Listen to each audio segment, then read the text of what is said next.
Welcome to Season 4 of Your Next Mission video podcast. Today we're kicking off a month-long series of recognizing Suicide Prevention Awareness Month.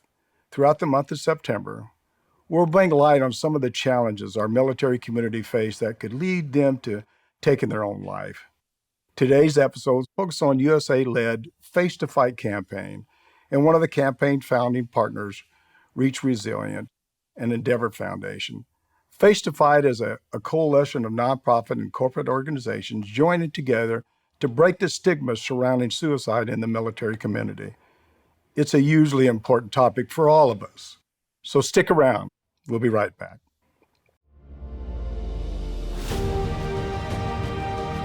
Welcome to Your Next Mission video podcast, where we tell the stories of those who have served in the past and those who are serving today. From transition to financial wellness, VA benefits to mental health, we cover issues facing veterans, active military, and their families. Now here's your host, the 12th Sergeant Major of the Army and co-founder of the American Freedom Foundation, Jack L. Tilley.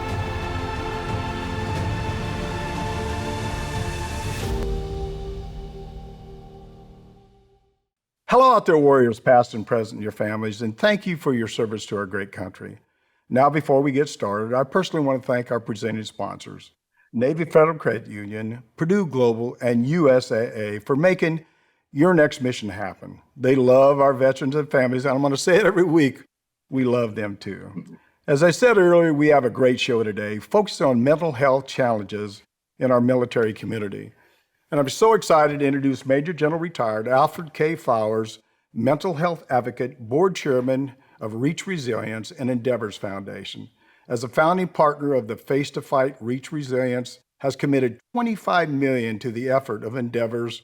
Reach Resilience parent organization is a leading nonprofit that passionately serves our most vulnerable people in the crisis, including our veterans and families. And I might mention, he also was the longest serving airman in the military with about 46 years in the Air Force.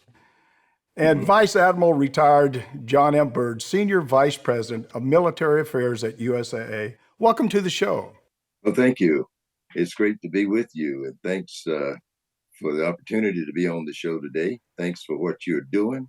And I look forward to sharing how we at Reach Resilience and Endeavors will team with USAA, the Elizabeth Dole Foundation, and others as we go along to reduce veteran suicide, a major issue in our country. Well, thank you so much. Admiral General Flowers, we have a lot to talk about today, but before we do that, could each one of you tell the audience just a little bit about yourself? And General Flowers, we'll start with you, sir. Okay, well, I had a non-traditional career in the United States Air Force. I enlisted at the age of 17. Served 13 and a half years as an enlisted man, got commissioned, served 33 years as an officer. I went to industry after I retired in 2012 and served for 4.5 years in industry. And then I joined Endeavors in 2014. And I've been with Endeavors ever since. And I'm now serving on 9 nonprofit foundations supporting veterans and families. Admiral Byrd, how about yourself? Can you tell the audience a little bit about yourself? Well, thank you, Sergeant Major, and appreciate you having me and allowing us to have this very important discussion. And I also want to thank General Flowers for his great support, advice, and professionalism. I grew up in a Navy family, moved all over the country. My father served 20 years. Then I went to the Naval Academy, selected submarines as my branch or warfare community, served in the Navy for 35 years. Enjoyed it, considered it an honor and a privilege, retired in 2013, and then was blessed and fortunate to be hired by USAA. So for the last 10 years, I've had a chance to continue to serve those that served me and served all of us in the military community. But it's just great to be with USAA and great to be with you all here today. You must know a good friend of mine. I'm sure that Mick Pond Hurt, you know him? I'm probably pretty well. Probably a lot better than I do, maybe. I don't know. I've known him for... Go ahead, sir. He's a great guy. Yes, he is very well known among Navy veterans and anybody that served in the Navy. And he continues great efforts to serve the military community and military families. I'm a fan. I'm a big fan, too. We talk just about every week. Admiral Byrd, would you tell us a bit about the USAA Military Affairs team and the work you're doing to support the overall USA mission and helping facilitate, financial security, for your members and families? Thanks, Sergeant Major. It's a very unique team, but USAA was founded by the military for the military. And as you say, our mission is to empower our members, read as the military community, toward financial security. And we do that through, products tailored to the military community, exceptional service, and then maybe most importantly, advice. My team, which is made up of 50 very seasoned and senior enlisted and officers who served a full career, they're out across the country and they're in those military communities being the face-to-face with our members and advocating for our products or services and that advice. And each of them is certified to provide financial readiness training. And that's the fundamentals of achieving financial security. So it's a great team. They have almost 1,500 years of military experience. And I'm very proud to lead them and feel, again, very fortunate to be here at USAA with this great team. Oh, just to let you know, I've had USAA insurance since forever. So does that help? Do I get a little discount or something? No discount, but it helps. And I'm glad you're a happy member. I am, absolutely. Hey, Major General Flowers, you have worked tirelessly to support our veteran community, especially in the area of life crisis situation. Would you talk about that? Yeah, let me tell you a little bit about Endeavors and the work that we're doing there, and what I'm doing with Endeavors and how that branched off into Reach Resilience. Endeavors is a national service organization. It was founded in 1969, so we're a little over 53 years old now. And it's been assisting vulnerable populations in the areas of veterans, families, children, those struggling with mental issues, disabilities, and effects of disasters and emergencies. We served over 70,000 in 2022 in Endeavors in the U.S. and Puerto Rico. Now, how does Reach Resilience grow out of that Endeavors organization and all the services that Endeavors is providing? Reach Resilience was formed in 2021. We build on Endeavors' longstanding commitment of serving communities in crisis. It's dedicated to develop partnerships, as we're doing with USAA and Humana, provide resources as we're doing with Face to Fight, 25 million over 5 years, and amplifying support to people in need. So I am proud to have started with Endeavors, continuing on with Endeavors on their board and chairing the Reach Resilience Board as we team with USAA, Humana, and hopefully others down the road to get after this veteran suicide issue. I got to tell you both. There's a lot of people that talk about talk about taking care of people, but what you're doing is so important. I said a few minutes ago, start looking back of people I've known throughout my military career, and I'm sure you can testify to the same thing. I've had so many of them that either in the service or once they get out of the service commit suicide. And again, I didn't realize how bad it was, because when you're in the military, you're focused on doing your mission. So it's tough for them, and it's certainly tough for the families. Bert, our military community is in crisis when it comes to veteran suicide. We were just talking about. USA began an initiative called Face to Fight to address the crisis. How did the initiative get started? That's a great question. And it was sort of a confluence of a couple of things. USAA was celebrating their 100th year anniversary. We were founded in 1922 by the Army for the military.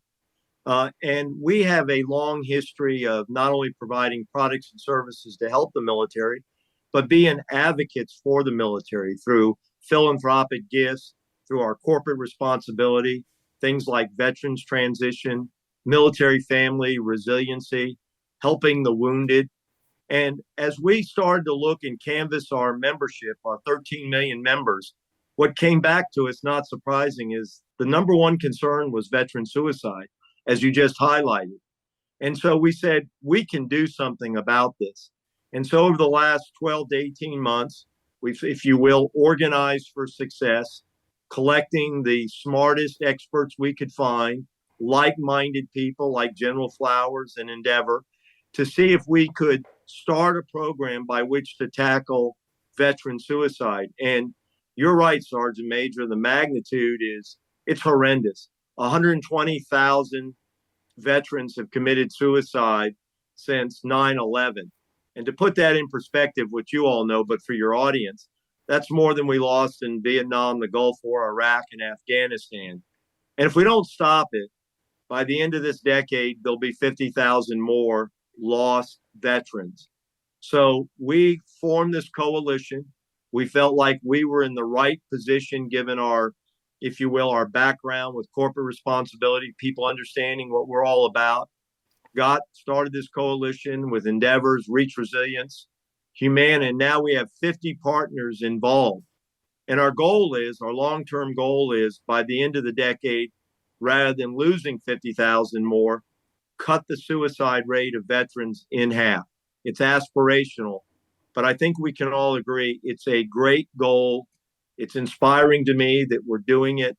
And I think it's one of the greatest things that USAA has done, certainly in my time. Yeah. Hey, sir, this may be a crazy question, but do you think it's more important now than ever? I mean, because we had suicides back during Vietnam, and I guess we probably didn't keep track of the suicides because there's probably a lot of them. The other question that I have, I wonder if we ever track spouse suicides. I don't know if we ever do that. Do we track those, or have any idea? I don't know. It would probably be worth doing. Part of this Face the Fight is collecting data. It's evidence-based analysis, evidence-based care. So likely some of that will come out of it. But I think the only failure is not trying. Yeah. We have agree. to get out there and go after this. Suicide is not inevitable. Suicide is not insurmountable. It is preventable if we take the right steps. And so we have to come together and get after it. Yeah. I just another thing that was popping my brain here. I talked to a lot of people about social media. Social media is a good way for us to communicate around the country. But I also think that social media can be a hindrance because people just don't talk to each other. And I wonder when you're doing your research and you start looking at it, I think I mean, when I walk by people nowadays and say good morning, good afternoon, whatever, and a lot of times they'll look at the ground. They won't look at you. They won't engage with you. Do you think it's a problem? That's probably a question for both of you. I think it's a problem. Well, I'll let General Flowers start with that one, and then I'll follow up. Go ahead, General. Go ahead, sir. Well, I think it, given the way we communicate today with each other, I think it can be a problem. Because one of the things with today with suicide and the ideations as those who commit suicide or those who attempt and may carry it out is talking to each other, talking to people. If we're on a cell phone or an iPad or a laptop or some other social means or Twitter or some other social media platform, texting each other, it may have an impact or it may not. I have a problem with sending stuff across emails and texts and Twitter and all the social media platforms when we can look someone in the eye, yep, or look at someone's reaction and how they're dealing with life in general at a particular day that we may be interacting with, and see that there may be stresses ongoing because we may know about them, see how they're reacting, how they're behaving, and talk to them as a human being to another human being, as opposed to something across a social media platform. The thing that about social media that I hadn't figured out how to assess yet. Number one is, do they really receive it when you send it? Or did somebody intercept it and alter it? Yeah, or did they understand it when they read it if they did receive it? You can't determine that from electrons. No. But you can look someone in the eye and look at their nonverbal communications or their verbal communications and determine if you're making contact.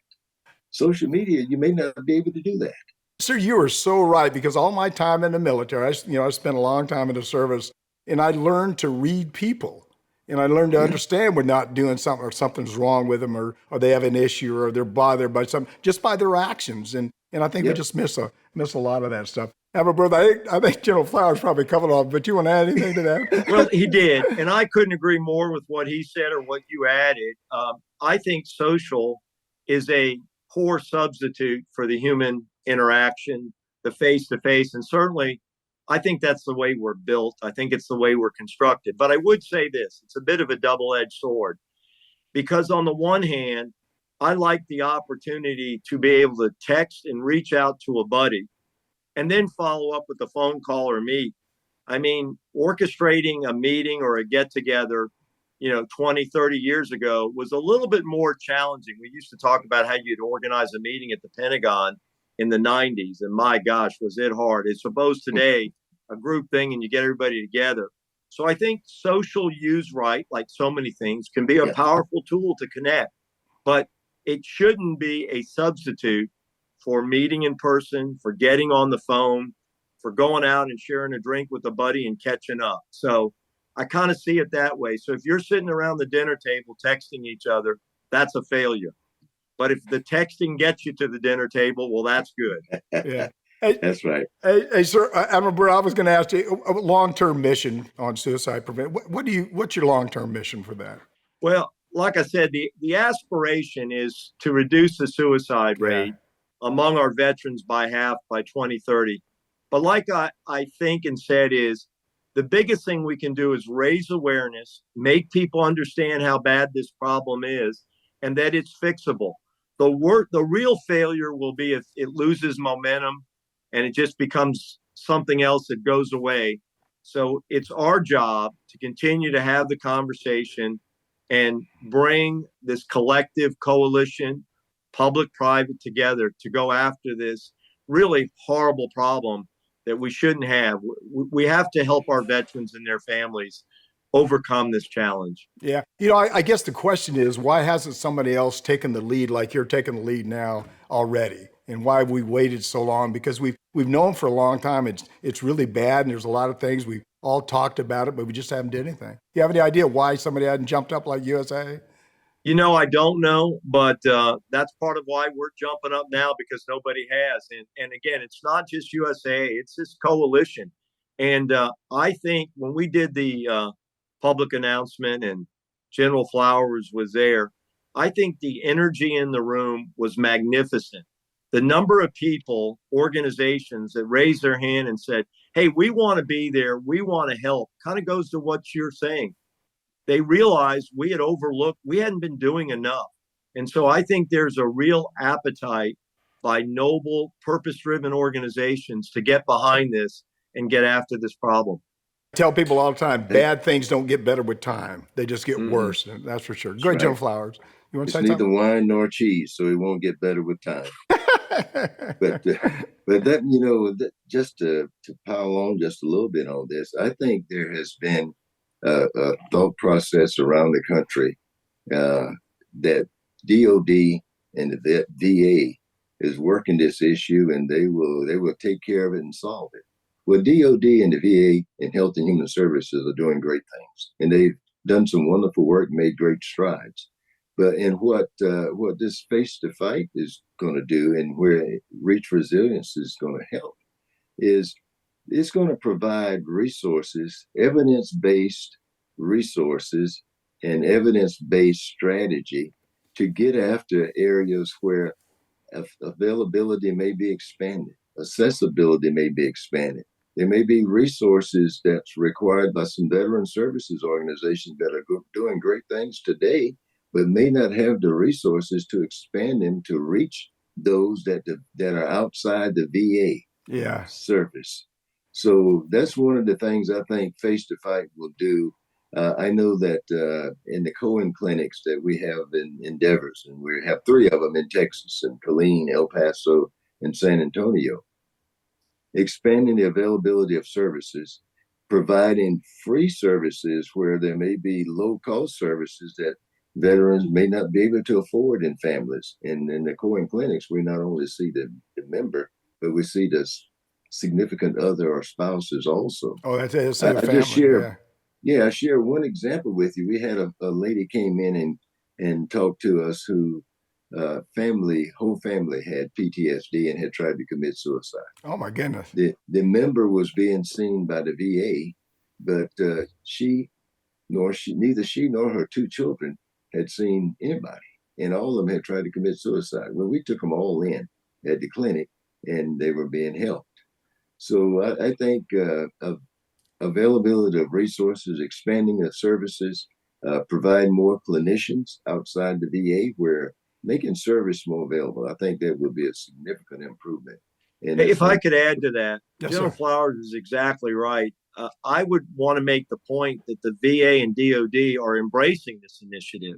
Yep. So this is coming together. So the VA and DOD understand exactly what General Flowers is saying, that we need to do this. It is a public-private effort. Just like much of the support we provide our veterans comes from the private community, this is another example of that. And then we all know that times among our veterans, there can be a hesitancy to leverage the VA and the DOD for a number of reasons. And sometimes the private side has more accessibility, or they're more likely, a greater propensity to seek out help from them. And then General Flowers gave the excellent example of a family who needed that help that wasn't maybe provided by TRICARE or the VA. You know, there's about 17 million veterans out there. I think only about 9 million of them use the VA anyway. So there's a large group of veterans that are struggling out there, don't know who to go to, don't know who to talk to, and something. Hey, General Flowers, as a board chairman to Reach Out Resilience, why did you decide to get involved? I think you already answered that, but why did you decide to get involved with this project, with suicide, with Face to Fight? We decided to get involved because of the complexity and the severity of this problem. When we've got 17 veterans a day that are dying by suicide, it's serious. And Reach Resilience had not made a donor, had not given a gift, and we've only been around for about a year and a half now. But when we learned of this, we thought it was a way to make a tremendous impact on a serious problem. And it tied together so much of what Endeavors is already doing in this area, where the connective tissue is already there. And this was another opportunity to maybe make a greater impact than what we're doing already. Yeah. For the veterans that are listening today, and I hope there's a lot of you out there listening, never think that you're alone. Always remember that, if you got a problem, you need help, call somebody you know, call a buddy, call a friend, reach out to somebody so they can help you. But just remember, you're part of a family. You're part of a big family. No matter what service you was in, we're all part of one team and one fight, and we'll help each other. This is a great discussion. We're helping a lot of people. We're going to take a quick break. We'll be right back. We're talking with Major General Alfred K. Flowers, mental health advocate and board chairman of Reach Resilience, and Vice Admiral retired John M. Byrd, Senior Vice President of Military Affairs for USAA. And you're watching Your Next Mission video podcast with me, your host, Jack L. Tilley, 12th Sergeant Major of the Army. If this discussion has been helpful for you, please click on that subscribe button below. During this segment, I'd like to address some of the issues our veterans and families face and how it's not addressed could contribute to them taking their own life. Admiral Byrd, what are your thoughts on that? Well, I think that suicide is a tragedy, certainly for the individual, but it's a huge tragedy for the family, for the community, for friends. It's far-reaching in its impact. It's very negative impact. And as I said earlier, my personal belief is it's not insurmountable. It is preventable. And in so many instances, one of the misnomers is so much of it, or the vast majority of suicide, is attributed to poor mental health. That's not the case. Less than half of it is a function of a mental health problem. A lot of times it's just somebody who kind of loses that connection, sees the problems as insurmountable, can't manage it, and then makes that horrible decision. And that decision is made very close to the actual event. It's oftentimes not a long-term plan. So if we can connect, reach out, as you just said, let the veterans know they have a family. There's people out there that want to help. Any problem they have, we can work together to solve. I think we can avoid having that suicide. I'm reminded as a kid growing up watching that movie, A Wonderful Life. Yeah. You may remember it, I Jimmy do remember, Stewart. yeah. Yeah. Yeah, who was a wonderful Air Force veteran, Army Air Corps, flew missions of his own over Europe. But in the story, he decides that the problems he's facing is just too much. And despite the fact that he has a wife and kids, there he is. He's going to commit suicide. And his angel shows up and illustrates to him how important life is, how much he has to give, and what he's done so far.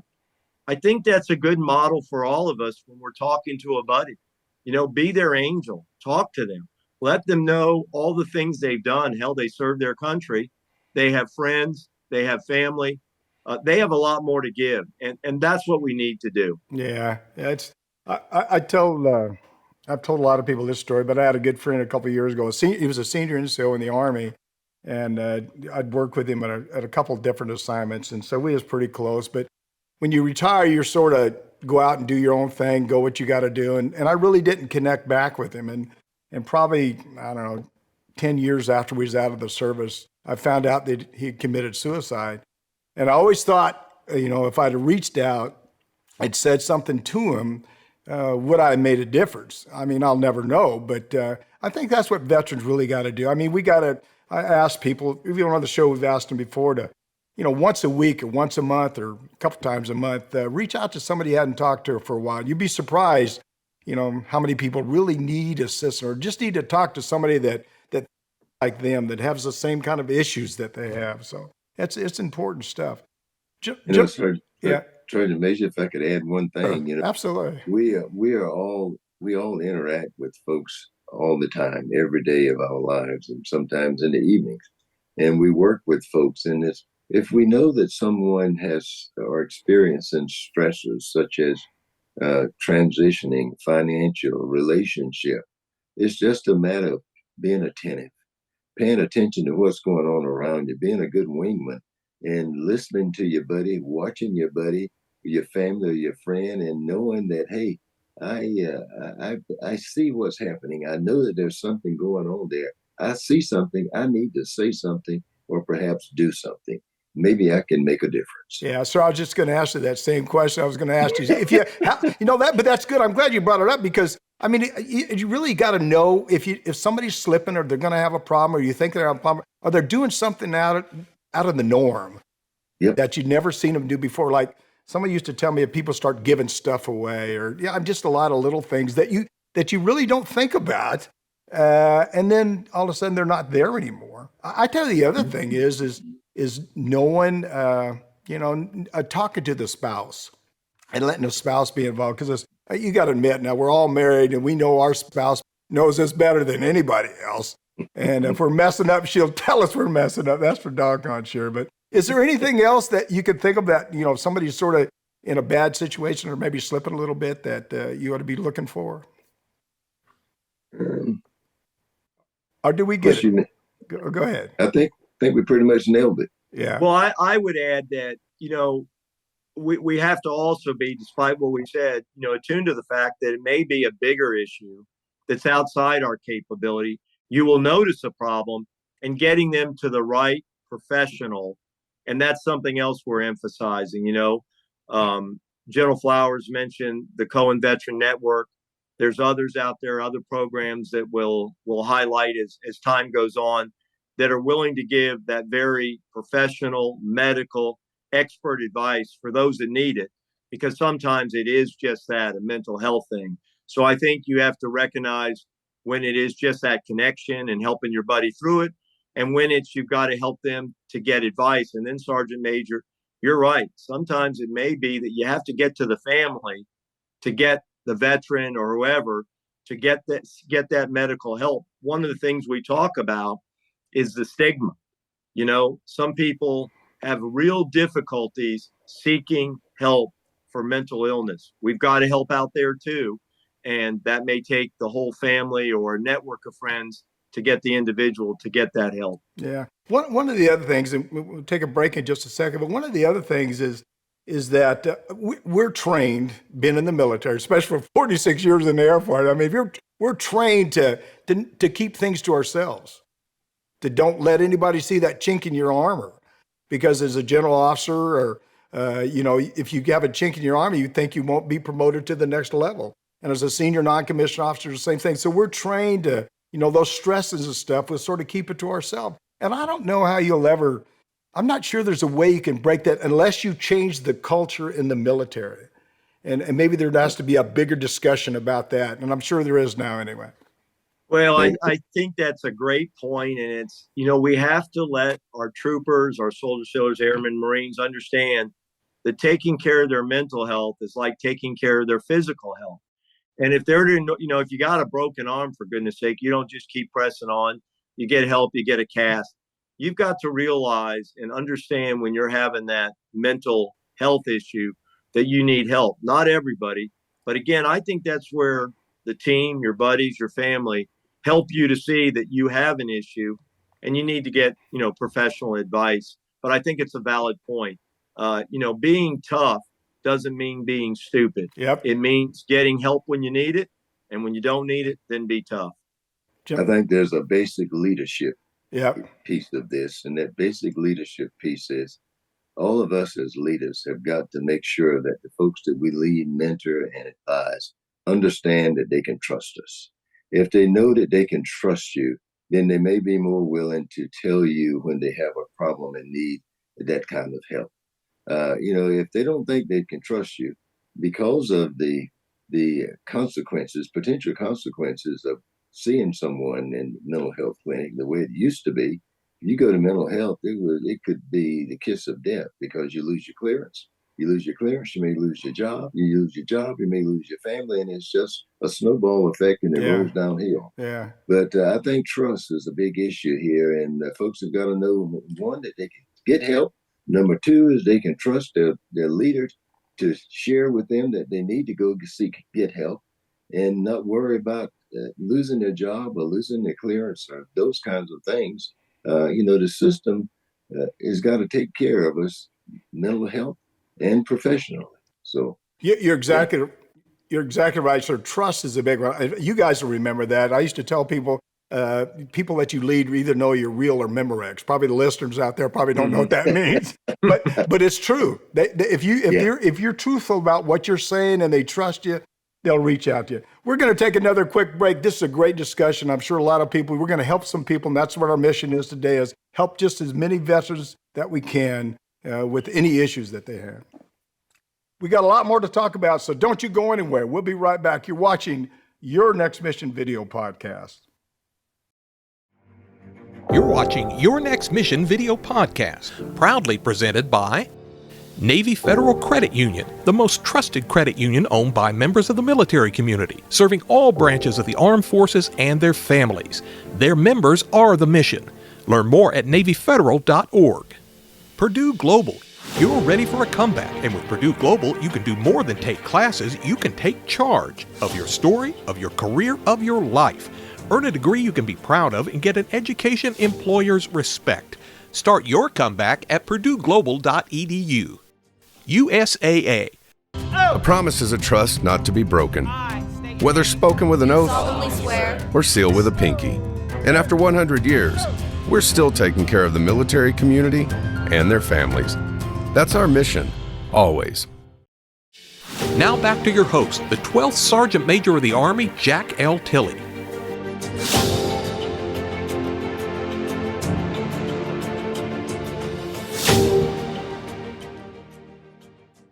Welcome back. We're blessed to be here today with Major General Retired Alfred K. Flowers, mental health advocate and board chairman of Reach Resilience, and Vice Admiral Retired John M. Byrd, Senior Vice President of Military Affairs for USAA. And I want all of our viewers to reach out to me directly. Tell us what topics you'd like us to cover. I tell people all the time, this is not my show. We talked about it a minute ago. It's a team. It's our show. You can call or text me at 844-424-1134, and I'll actually reach back out to you. Or send me an email at smatilley@yournextmission.org. Admiral Byrd, what's in store for Face to Fight moving forward? Thank you, Sergeant Major. Well, we're just getting started, and this is very much a long-term effort. There is no panacea. It's not going to be solved overnight. We've lived with the problem too long. We're dedicated to solving it. We've recently, in June, rolled out the beginning of this We Face the Fight. forming a coalition, starting with Reach Resilience, ourselves, and Humana. And now we're up to 50 coalition partners. We're collecting philanthropic donations, and we're in the process of making grants. We're up to 41 million in philanthropic donations, and we've granted out about 10 million, and more grants will be forthcoming. Again, supporting programs that are evidence-based, that get to solving the problem. But I think as time goes on, what we're looking for is more people to join the coalition, more organizations, more donations, and keeping the conversation and the discussion going, the awareness of what this is all about, so that we can reach that aspirational goal by the end of the decade of cutting veteran suicide in half from its current 17 a day to something around 8 or even less than that. So that's kind of where we are, but just getting started. We think we're very well organized for success, but lots of work to do. How do you, this may be a crazy question, how do you sort of reach out? Do you use the, you said you got 50 coalition partners. Is that how you're getting out to the bowels of the veteran community through the coalition partners there? A number of ways. Yes, through the coalition partners. And as we bring on more and they spread the word, we're leveraging social, we're leveraging this podcast. We had a rollout in DC with great support from the Elizabeth Dole Foundation. So a number of ways we're out there doing it. There'll be newsletters, certainly media. Any way we can get the word out, we're going to do that. And it's not too difficult to get people to carry the word forward because it's such a noble goal. Yeah, yeah. General Flowers, you want to add anything to that, sir? Yeah. I'd just like to add what Reach Resilience, how we will continue to partner with USAA and Humana and others. We will assist in developing those partnerships. We'll provide resources. We'll amplify support to people in need. We'll work with other like-minded nonprofits to improve the evidence-based support, and we just excited to be a part of it and know that what we're doing is going to make us a huge difference. So, and there's no question in my mind you're going to make a huge difference. I'll give you a suggestion though, is I don't know if you're doing this or not, but you may reach out to some senior NCOs or non-commissioned officer from like Nippon Hurt that I was just talking about, some of those guys, and just use their picture. Say, look, these guys are, so because you talked about trust, yes, sir. Those guys have a lot of trust within their service, within the military, within the civilian community. And that may be a good way for you to, maybe touch a few more people. Just a thought, an idea. I think it's a great idea, Yeah. and we'll look for a way to leverage that. Hurt has his own group of folks in his organization, Pinnacle, and there's others like that out there.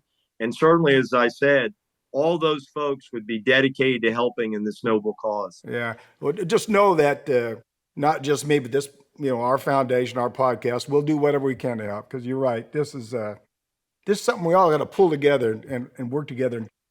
Is there a website or a phone number you can share with us that might, if somebody needs help, they can reach out to? Sure. WeFaceTheFight.org. WeFaceTheFight.org can get in there and get just a whole plethora of information about the coalition and what we're doing. Of course, if you are a veteran in need, 988, that's your hotline to get in there and get immediate help. And then the thing that we talked about earlier, start and connect with your battle buddy, your shipmate, your wingman, either to outreach and help them, or they may be helping you. So start there. It's very simple, and you will find various avenues for further engagement and further support.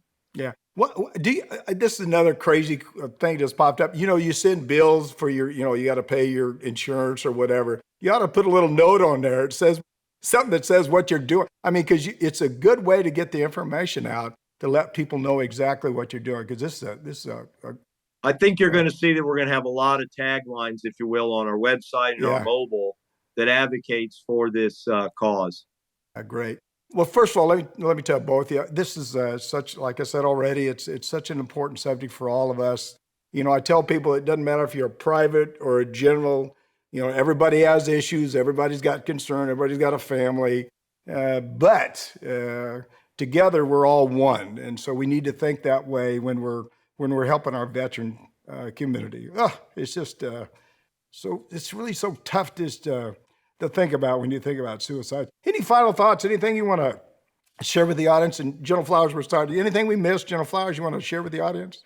No, I'd just like to say thank you, Sergeant Major, for the opportunity to be with you today and to talk about this issue. And this is one of the centerpieces of this Face to Fight is talking about the issue. It's a tough, serious, complex issue. We all recognize that, but we know that we can make a difference, and we make a difference by if we see something, we say something, or do something.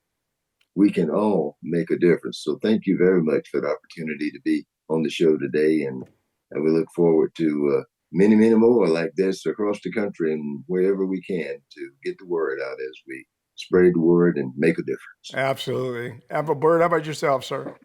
Well, again, as General Flowers said, thank you, Sergeant Major. Appreciate the time, the discussion, and helping us raise the awareness. General Flowers, thanks to you and your organization.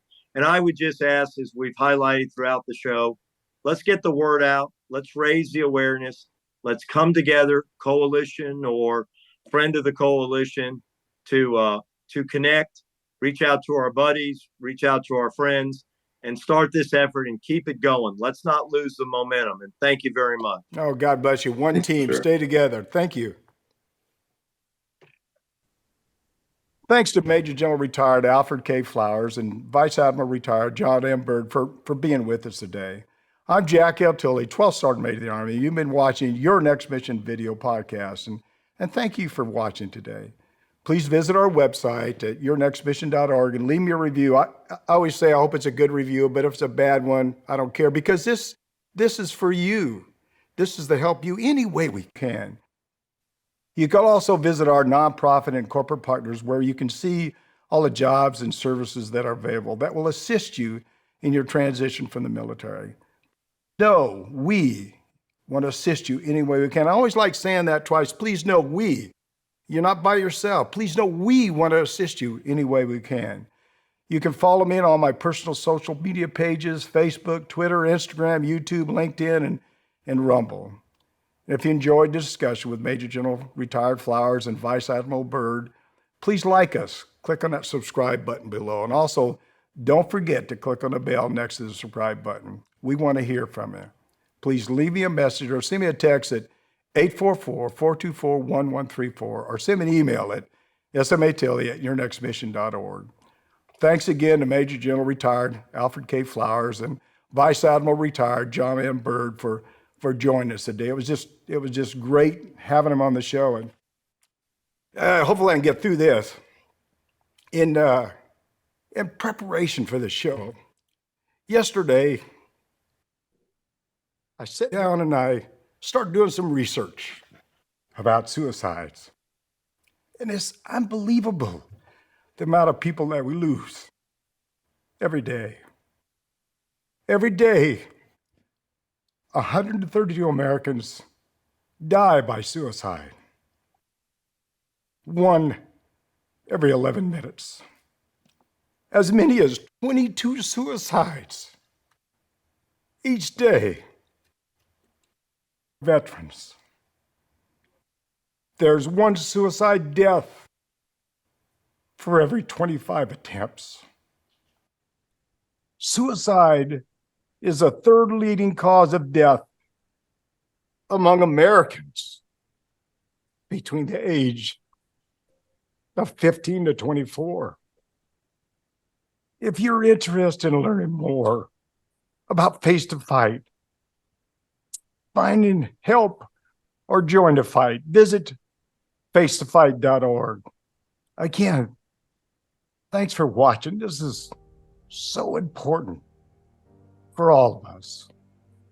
Thanks to New Mind Studios and, of course, our presenting sponsors, Navy Federal Credit Union, Purdue Global, and USAA. We appreciate all you do for our military. And as always, see you on the high ground. Hooah!